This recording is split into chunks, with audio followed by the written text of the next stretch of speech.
Assalamualaikum warahmatullahi wabarakatuh. Halo seluruh guru Indonesia. Bagaimana kabarnya? Semoga semuanya dalam keadaan baik. Sebagaimana kita tahu, di era sekarang ini adalah era di mana perkembangan teknologi sangat berkembang dengan pesat. Begitupun dengan perkembangan kurikulum di negara kita yang terus mengalami perubahan dan adaptasi sesuai dengan perkembangan zaman.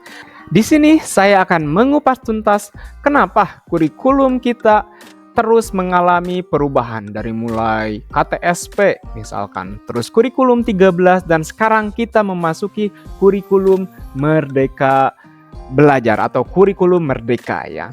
Nah, di sini ada beberapa hal yang akan dijelaskan dan alasan-alasannya kenapa kurikulum itu harus berubah.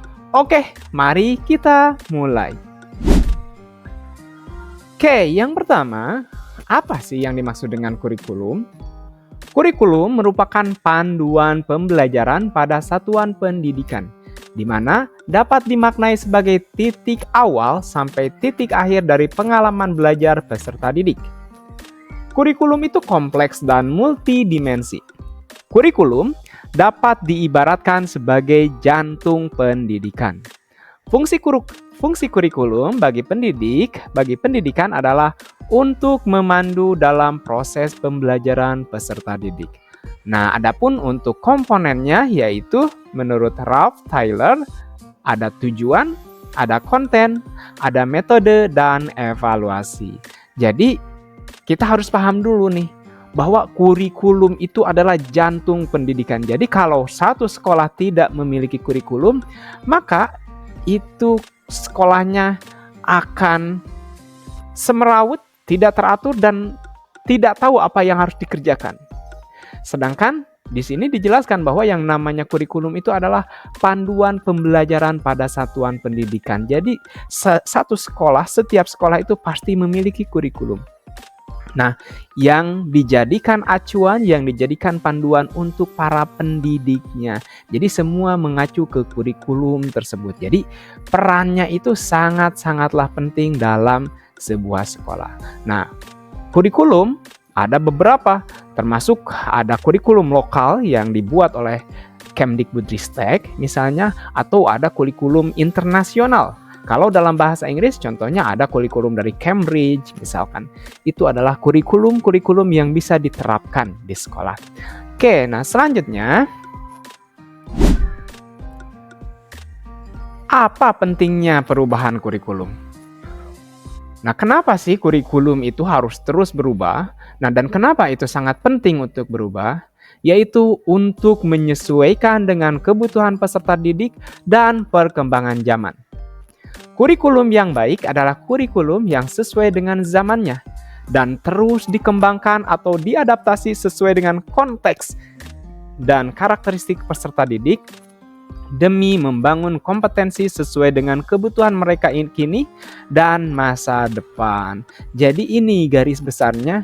Apa pentingnya perubahan kurikulum? Jadi ini sesuai dengan kebutuhan peserta didik dan sesuai dengan perkembangan zamannya. Di era sekarang, di era digital, yang mana kreativitas itu sangat dipentingkan, sangat dibutuhkan. Critical thinking itu adalah hal yang penting.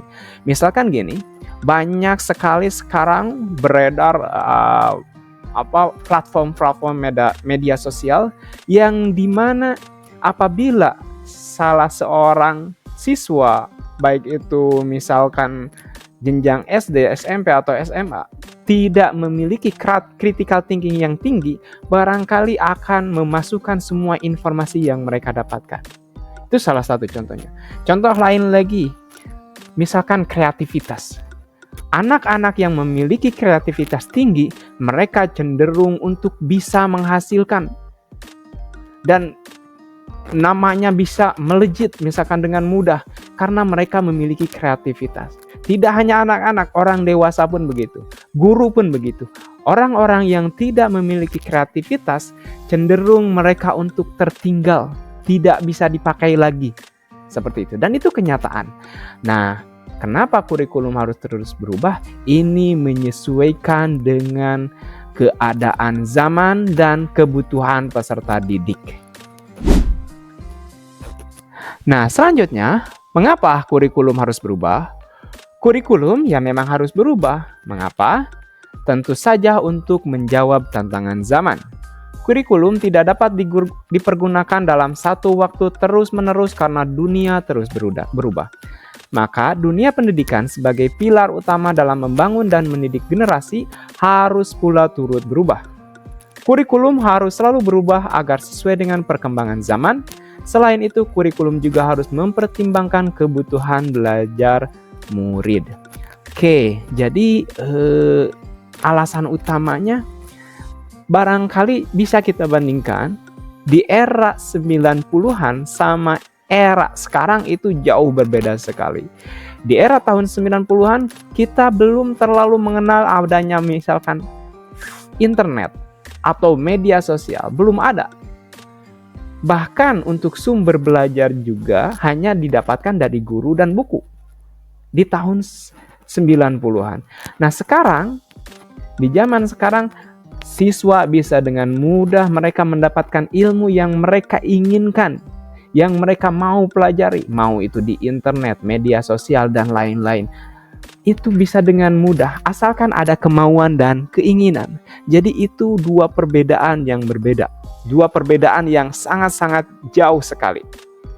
Oleh karena itu, sekolah sebagai pilar utama dalam pendidikan harus beradaptasi atau menyesuaikan perkembangan zaman. Jadi, untuk sekarang ini guru tidak lagi sebagai sumber belajar atau sebagai sumber ilmu, tapi sebagai fasilitator pembelajaran kita yang menuntun, mengarahkan, membimbing siswa supaya mereka bisa tahu apa yang harus dilakukan dengan tepat dan mereka bisa dibimbing supaya berhasil tidak hanya untuk saat ini tapi di masa depannya. Melihat dengan perkembangan zamannya. Jadi kita lihat perkembangan zamannya dan kita bimbing, kita fasilitasi supaya mereka bisa berhasil.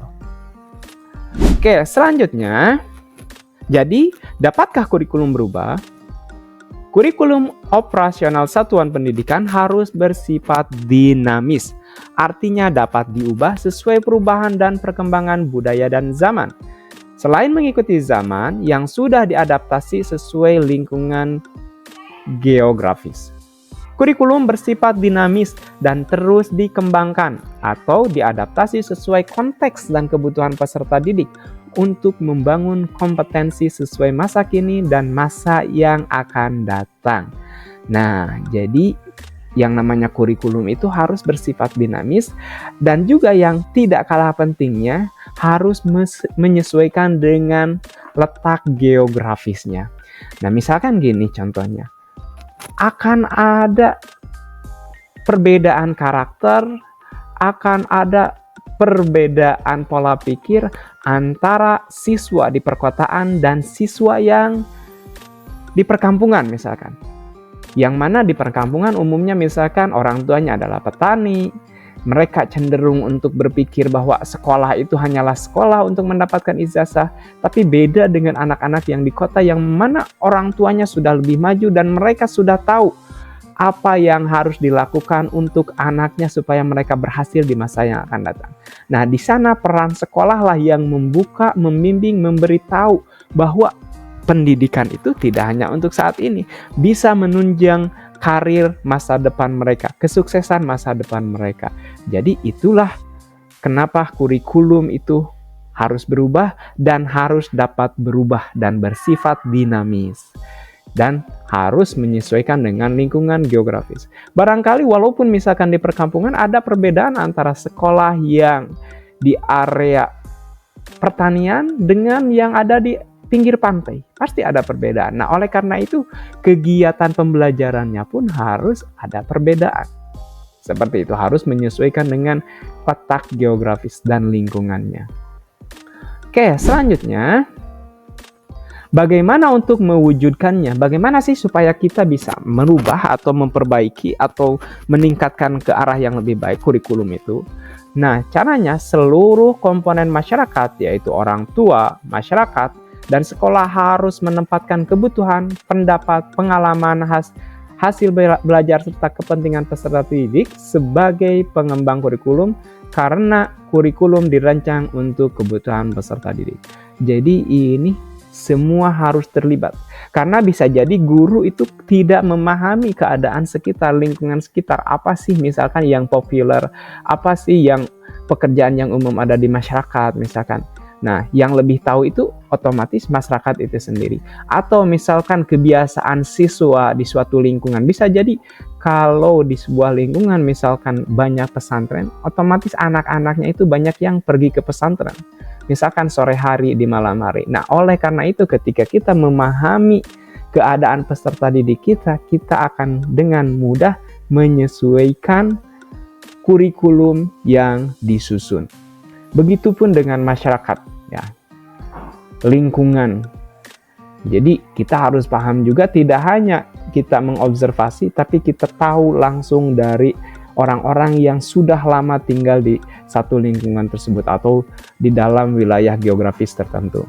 Seperti itu ya. Jadi ini cara mewujudkannya adanya kerjasama ada dengan orang tua, dengan masyarakat, dengan tokoh-tokoh. Jadi dengan istilahnya orang-orang yang terlibat dan terjun langsung di dalam pendidikan dan orang-orang yang merasakan dampak dari pendidikan tersebut, yaitu masyarakat. Oke, jadi itulah kenapa kurikulum kita itu harus terus berubah dan harus bersifat dinamis, yaitu untuk menjawab tantangan zaman, yang mana zaman terus dan terus berubah. Dan yang paling penting adalah untuk membimbing peserta didik bisa berhasil tidak hanya saat ini, tapi juga di masa yang akan datang. Oke, barangkali itu yang bisa saya sampaikan. Semoga ini bermanfaat. Oke, terima kasih. Silahkan di-share apabila diperlukan. Oke, terima kasih. Wassalamualaikum warahmatullahi wabarakatuh.